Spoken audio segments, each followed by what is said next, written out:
ఇదివరదాకా ఎటు పోయొచ్చును? సర్పంచ్ ఎలక్షన్లు కదా, మన కులపోళ్ళందరూ కలిసి మీటింగ్ పెట్టిర్రు, అడిగి రమ్మంటే పోయొచ్చిన. అవుగాని మన ఊర్లో సర్పంచ్గా ఎవరెవరు పోటీ చేస్తారు?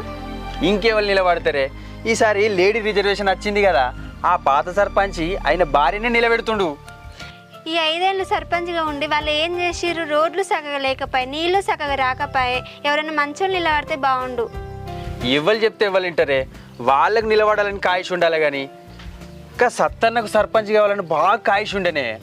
లేడీస్కి రిజర్వేషన్ వచ్చే, అయినా అలా భార్య నిలబెడదామని అనుకుంటే మరి ఏమైంది? ఆమె సర్పంచ్గా నాకు ఉండు ఇష్టం లేదని అలిగా గారింటికి పోయింది. నామినేషన్లో ఆఖరి రోజు ఎప్పుడు?